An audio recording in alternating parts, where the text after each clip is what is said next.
और मेरे लिए क्या आज्ञा है? हमने कहा, दैत्यराज, मैं कैलाश पर्वत पर गया था।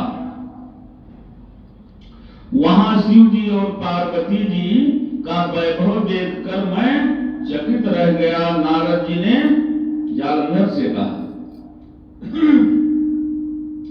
अब तीनों लोकों का भ्रमण करते हुए मैंने यहाँ आकर आपकी समृद्धि भी देखी है। आपकी और शिव जी की समृद्धि व वैभव में किसी प्रकार का कोई अंतर नजर नहीं आता है, परंतु तुम्हारा वैभव स्त्री रहित है।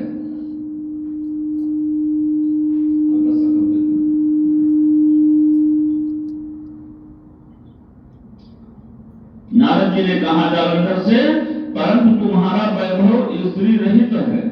कामदेव के शत्रु शरीर पर भस्म लेपन करने वाले वीतरागी शिव जी के पास स्त्री रत्न के रूप में पार्वती जी हैं। यद्यपि तुम्हारे पास भी अनेक सुंदर स्त्रियां हैं, पर उनमें से एक भी ऐसी नहीं जिसकी तुलना पार्वती जी से की जा सके। नारद जी ने कहा, भाई, शिव जी से आपका वैभव कम नहीं है, लेकिन एक ही चीज की कमी है कि आपके पास स्त्री रत्न नहीं है। अतः आपका सुंदर स्त्री से रहित या अधूरा वैभव देखकर यही निश्चित हुआ कि शिव के समान सारे ब्रह्मांड में किसी का वैभव नहीं है।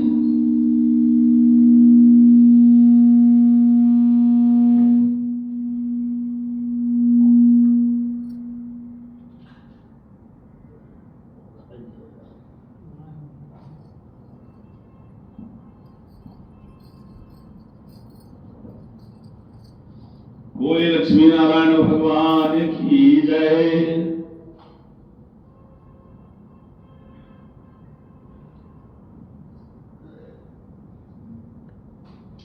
दैत्यराज जालंधर की आज्ञा पाकर नारद जी ने आगे राजा पृथु से कहा, हे राजन, मैं तो केवल इतनी बात कहकर वहां से चला आया, परंतु पार्वती की अपूर्व सुंदरता की बात सुनकर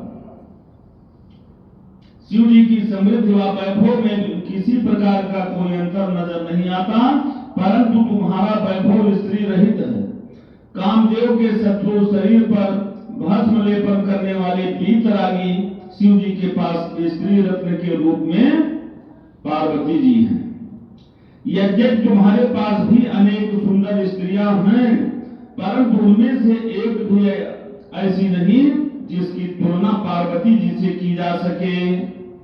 अतः आपका सुंदर स्त्री से रहित यह अधूरा वैभव देखकर यही निश्चित हुआ कि शिव के समान सारे ब्रह्मांड में किसी का वैभव नहीं है। क्योंकि महाराज नारद जालंधर का विनाश करना चाहते हैं, इसलिए जालंधर को उकसा रहे हैं। उनके पास पार्वती के रूप में ऐसी अनुपम स्त्री है जिसको देखकर ब्रह्मा जी ने अनेक अप्सराएं रची, परंतु एक भी पार्वती जी के समान नहीं बन सकी। बोलिए पार्वती मैया की जय।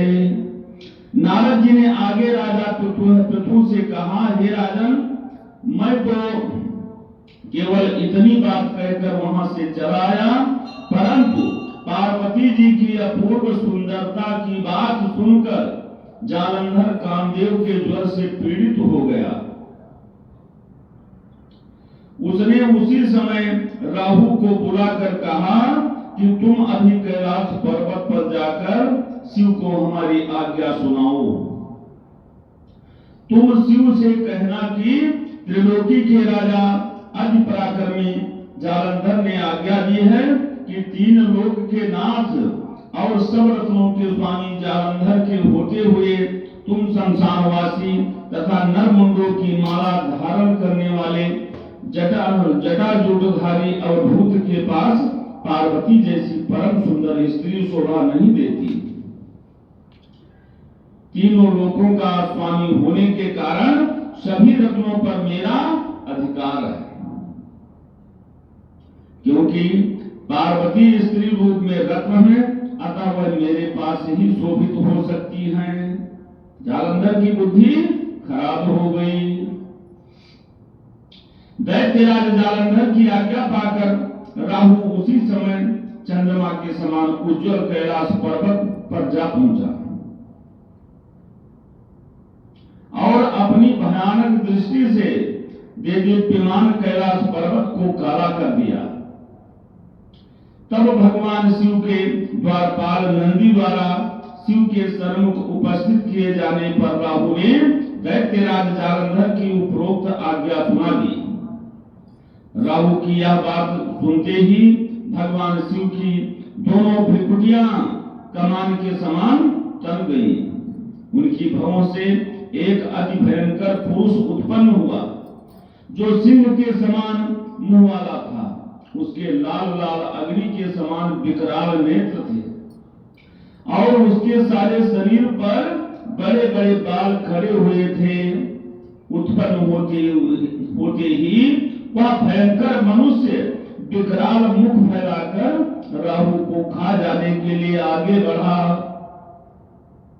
अब तो राहु भयभीत होकर कहने लगा, हे देवों के देव महादेव जी, एक तो मैं ब्राह्मण हूँ, दूसरे दूत के रूप में आया हूँ, अतः आप कृपा करके मुझे मत मारिए। राहु की यह बात सुनकर भगवान शंकर ने उसको आकाश में फेंक दिया। तब वह भयंकर पुरुष शिव जी के पास आया और अत्यंत विनीत स्वर में बोला, मैं भूखा हूं, कृपा करके मुझे कुछ खाने को दीजिए। तब शिव जी ने कहा, तुम अपने हाथ पैरों को खाओ। शिव जी की आज्ञा पाते ही वह अपने हाथ और पैरों सहित सारे धड़ को खा गया। जब केवल मुख ही शेष बचा, तब भगवान शंकर ने प्रसन्न होकर कहा, तुमने मेरी आज्ञा का पालन किया है, इसलिए तुम्हारा नाम कीर्तिमुख प्रसिद्ध होगा। बोले कीर्तिमुख महाराज की जय। कीर्तिमुख भगवान शिव जी के विशेष गण, कार्तिकेय पुत्र हैं और कीर्तिमुख गण है। और आज से मैं तुम्हें अपना द्वारपाल नियुक्त करता हूँ। पहले पूजा तुम्हारी होगी, उसके बाद में हमारी। तुम्हारी पूजा के बिना हमारी पूजा निष्फल ही रहेगी। उधर शिव जी द्वारा आकाश में फेंका गया राहु बर्बर देश में जाकर गिरा। राहु की ऐसी दशा सुनकर जालंधर अत्यंत क्रोधित हुआ और शिव जी से लड़ने हेतु दैत्यों की 1 करोड़ सेना लेकर अपने पुर से बाहर निकला। इसी समय उसने सामने से एक आंख वाले दैत्य गुरु शुक्राचार्य और अंगभंग राहु को आते देखा। इसके अतिरिक्त और भी अनेक अपशगुन हुए, परंतु उन्हें देखकर भी वह रुका नहीं। वह अपार बहुत बड़ी सेना, दैत्य सेना लेकर सारे आकाश में बादलों की भांति छा गई। जब देवताओं ने दैत्यराज जालंधर को अपार सेना सहित कैलाश पर्वत पर चढ़ाई करते देखा, तो चुपचाप इसकी सूचना शिव जी को दी। खबर पाते ही शिव जी महाराज ने विष्णु भगवान का स्मरण किया और भगवान विष्णु स्मरण करते ही उपस्थित हो गए। शिव जी ने भगवान विष्णु से कहा, हे नारायण, देवताओं को पीड़ा देने वाले इस दैत्य महादैत्य को आपने क्यों नहीं मारा? इतना ही नहीं, आप स्वयं श्री लक्ष्मी सहित उसके घर में विराजमान हो गए। आखिर इसका क्या कारण है? भगवान शिव जी ने कहा कि पूरे देवताओं को ये पीड़ित कर रखा है और प्रभु आप जो है माँ लक्ष्मी समेत उसके घर में पधारे हैं, उसके घर का अतिथि स्वीकार कर रहे हैं। तब विष्णु भगवान ने उत्तर दिया, हे शिव जी, यह महादैत्य आपके अंश से उत्पन्न हुआ है और लक्ष्मी जी का भाई है, इसी कारण हमने उसको तथास्तु यह महादैत्य आपके ही हाथ से मारा जाएगा। भगवान विष्णु की यह बात सुनकर शिव जी ने कहा, यह तेजस्वी दैत्य हमसे भी ऐसे नहीं मारा जाएगा, अतएव इसको मारने के लिए आप अपना तेज देने की कृपा कीजिए। शिव जी के वचन सुनकर श्री विष्णु भगवान सहित समस्त देवताओं ने अपना अपना तेज शिव जी को प्रदान किया। तत्पश्चात शिव जी महाराज उस तेज को इकट्ठा करके ज्वालामाली सुदर्शन चक्र और एक वज्र बनाकर जालंधर से युद्ध करने के लिए तैयार हुए। शिव जी के भूत गणों की सेना में समस्त देवतागण भी सम्मिलित हो गए। उधर जालंधर अपनी सेना सहित कैलाश के समीप जा पहुंचा और इधर कीर्तिमुख और नंदी आज समस्त गण तथा देवताओं की सेना भी युद्ध के मैदान में आ डटी। इस प्रकार जालंधर से भयंकर युद्ध हुआ।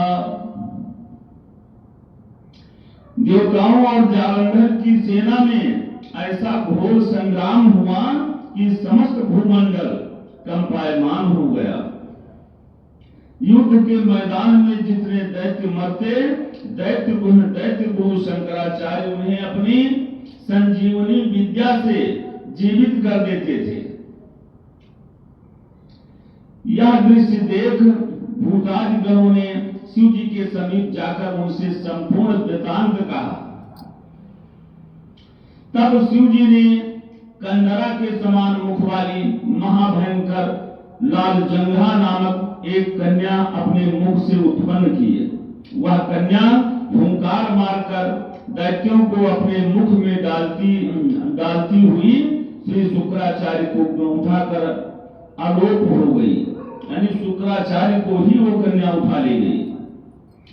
तब शिवगण निर्भय होकर दैत्य सेना को बुरी तरह मारने लगे। गणों की इस मार से व्याकुल होकर दैत्य सेना भाग खड़ी हुई।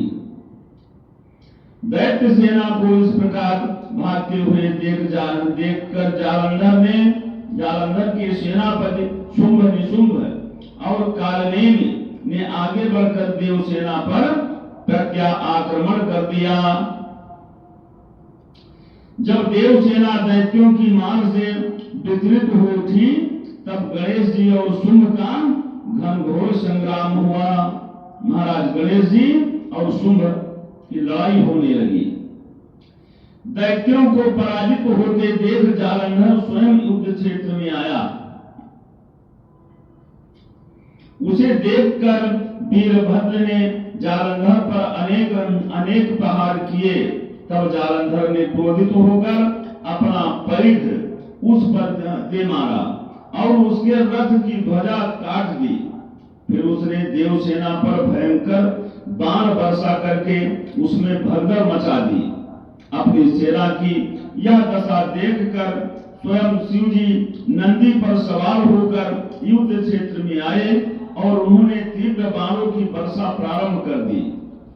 शिव जी के प्रहारों से दैत्य सेना इस प्रकार भागने लगी जैसे कार्तिक मास के व्रत से पाप समूह भाग जाते हैं। कार्तिक मास की बड़ी महिमा है। कार्तिक में भगवान का भजन लाखों गुना फलदायी होता है। विद्वानों ने उदाहरण दिया है, जैसे कार्तिक मास के व्रत करने से सारे पाप का समूह भस्म हो जाता है, उसी प्रकार जालंधर की सेना भागने लगी। उसी समय शिव जी ने अपने बाणों से खड्ग रोमा का सिर काटकर पृथ्वी पर गिरा दिया। इसके पश्चात ज्यों ही जालंधर आगे बढ़ा, शिव जी ने उसके रथ के घोड़ों तथा सारथी को मार गिराया। तब जालंधर खड्ग हाथ में लेकर पैदल ही शिव जी की ओर दौड़ा।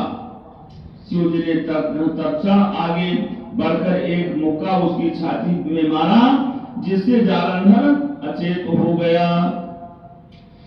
जब जालंधर ने देखा कि शिव जी अजय हैं, तो उसने गंधर्व माया रची। गंधर्व तथा अप्सराएं युद्ध क्षेत्र में नृत्य और गायन करने लगी, क्योंकि ये राक्षस बड़े मायावी होते थे, नाना प्रकार माया रच लेते थे। गंधर्व तथा अप्सराएं युद्ध क्षेत्र में नृत्य और गायन करने लगी। शिव जी भी इस माया में फंसकर नाचने और गाने लगे। भगवान शिव जी भी नृत्य करने लगे। बोले शंकर भगवान की जय। शिव जी को इस माया में फंसा हुआ देखकर जालंधर महादेव जी का रूप धारण करके पार्वती जी के पास गया और उनका सुंदर रूप देखकर कामांध हो उठा। पार्वती जी शिव जी को आया देखकर खड़ी हो गई, परंतु तुरंत ही इस राक्षसी माया को पहचान कर वहां से अंतर्ध्यान हो गई। मां पार्वती जी अंतर्ध्यान हो गई, समझ गई कि ये माया रूपी जालंधर आया। तब निराश जालंधर पुनः युद्ध क्षेत्र में आ गया।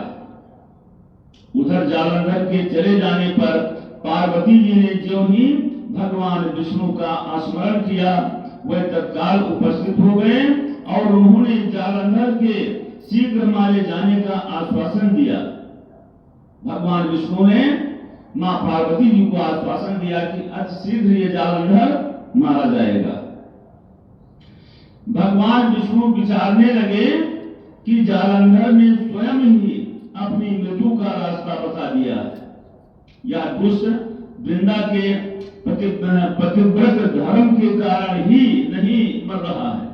अतएव देवताओं तथा अपने भक्तों की रक्षा करने के लिए हमको ही वृंदा को धर्म से बिगाने का घोर पाप कर्म करना पड़ेगा,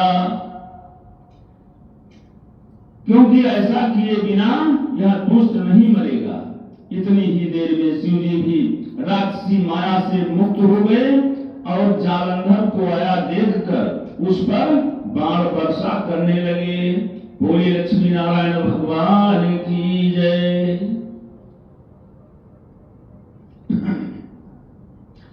तेरा नाम जी करेंगे बेड़ा पार, उदासी मन काहे का करे। तेरा नाम जी करेंगे बेड़ा पार, उदासी मन काहे को करे। तेरा नाम जी करेंगे बेड़ा पार, उदासी मन काहे का करे। तेरा नाम जी करेंगे बेड़ा पार, उदासी मन काहे को करे। काहे का करे, काहे का करे, उदासी मन काहे का करे। तेरा नाम जी करेंगे बेड़ा पार, उदासी मन काहे को करे। नैया तेरी राम हमारे, नैया तेरी राम हमारे। लहर लहर हरि आप संभाले। प्रभु आप समारे। नैया तेरी राम हमारे, नैया तेरी राम हमारे। तेरा नाम जी करेंगे बेड़ा पार, उदासी मन काहे को करे। तेरा राम जी करेंगे बेड़ा पार, उदासी मन काहे को करे। काबू में मझधार उसी के, काबू में मझधार उसी के, हाथों भगे पतवार उसी के।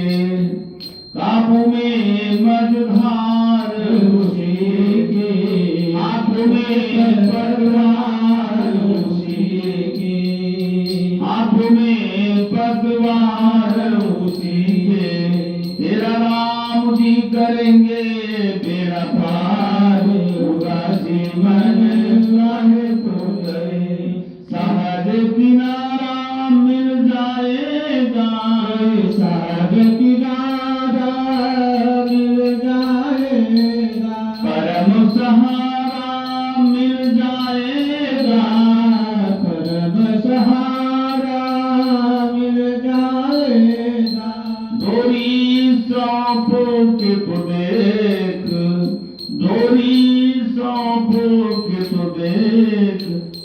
राम जी करेंगे बेड़ा पार, तेरा राम जी करेंगे बेड़ा पार।